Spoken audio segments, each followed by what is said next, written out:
Assalamualaikum warahmatullahi ta'ala wabarakatuh. Alhamdulillahirrabbilalamin. Hari ini kita dapat bertemu lagi dengan saya, Ibu Lia Nurhasanah, dalam video pembelajaran yang kedua. Setelah kemarin kita belajar tentang Al-Quran dan Hadis sebagai pedoman hidupku, maka sekarang kita akan belajar tentang bab 2, yaitu menikmati kekuasaan dan rahmat Allah Subhanahu wa Ta'ala. Ini ada di bab 2 ya.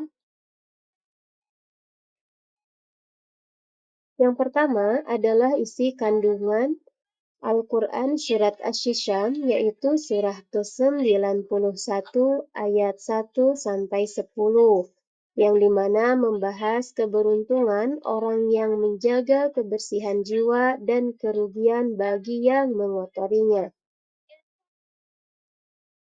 Berikut ini adalah lafal dari Quran Surah Asy-Syisyam, surah ke-1 sampai ayat ke-1 maksudnya sampai ke-10. Mari kita baca bersama-sama. Bismillahirrahmanirrahim.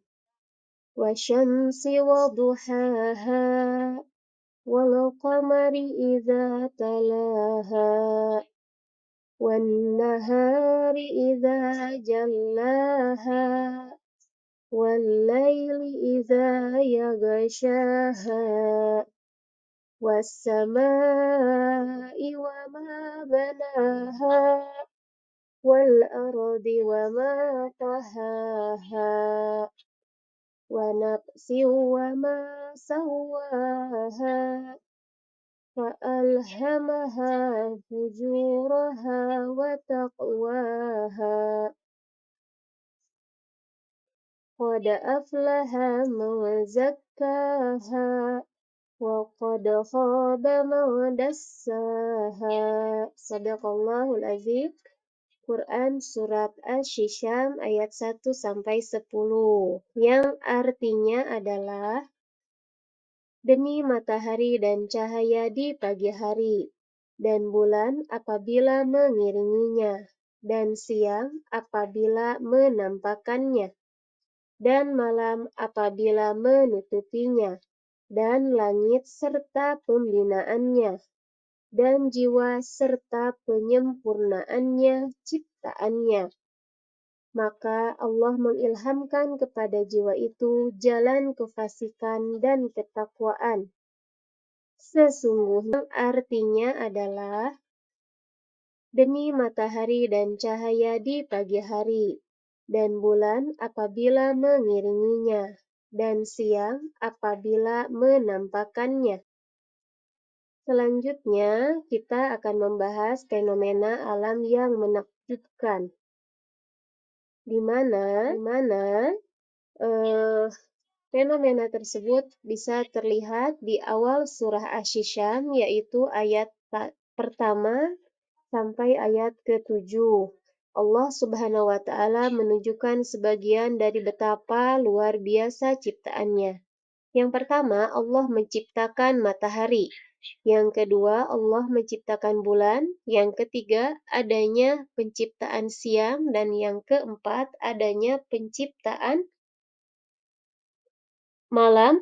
Yang kelima adalah langit, dan yang keenam adalah bumi, yang ketujuh adalah jiwa manusia, yang kesemuanya berjalan beraturan dalam hukum yang telah ditentukannya, yaitu sunnatullah. Semuanya sudah berjalan sesuai kehendak Allah, sesuai dengan apa-apa yang telah Allah tentukan. Kemudian, di season selanjutnya, kita akan membahas tentang sumpah Allah Subhanahu wa Ta'ala. Allah Subhanahu wa Ta'ala bersumpah dengan hal-hal ciptaannya di atas. Ayat 9 dan 10 surat Asy-Syisyam ini menjelaskan apa yang hendak ditekankan oleh Allah dengan sumpah-sumpah di atas tadi, yaitu yang pertama kita akan membahas. Yang pertama, Allah menekankan bahwa sungguh beruntung dan akan meraih segala apa yang diharapkannya. Siapa yang mensucikan jiwa dan yang mengembangkan dirinya. Yang kedua, Allah menekankan sesungguhnya merugilah orang yang mengotorinya. Jadi, kalau kita tidak ingin menjadi orang yang rugi, maka sebaiknya kita jangan mengotori jiwa kita dengan hal-hal yang negatif. Dibiasakan untuk berpikir positif dan hidup positif pula, ya. Selanjutnya,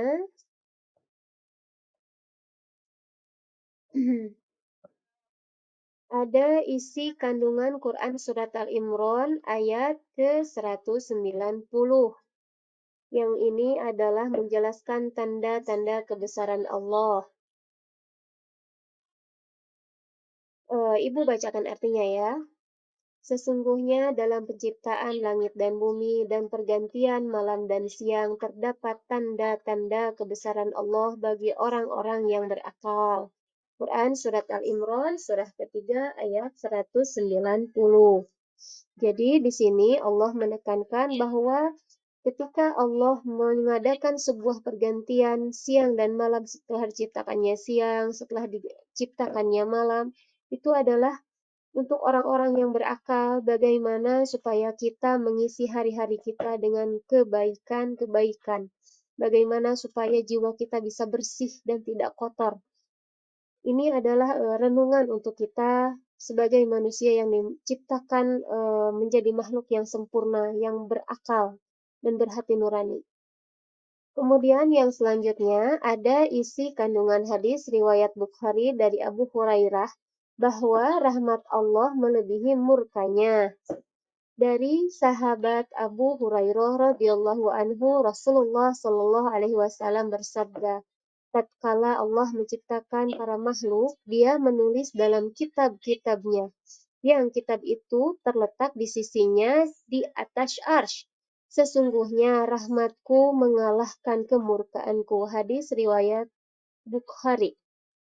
Dari hadis ini kita dapat belajar dan dapat mengetahui bahwa rahmat Allah itu melebihi murkanya. Artinya Allah itu Maha Rahman, Maha Rahim, Maha Ghafur, ya. Jadi jangan berputus asa dari rahmat Allah. Teruslah berbuat baik, teruslah bertobat dan memperbaiki kesalahan-kesalahan yang sudah ada. Gitu ya, supaya kita menjadi orang-orang yang beruntung, mengembangkan diri ke arah yang positif. Alhamdulillahirabbil alamin. Untuk pertemuan kali ini dicukupkan sekian pokok pembahasannya. Semoga bermanfaat dan bisa menjadi apa ya? Menjadi suatu hal yang baik gitu ya untuk kedepannya. Akhirul kalam. Assalamualaikum warahmatullahi taala wabarakatuh. Thanks for watching. Kita ketemu di lain waktu ya.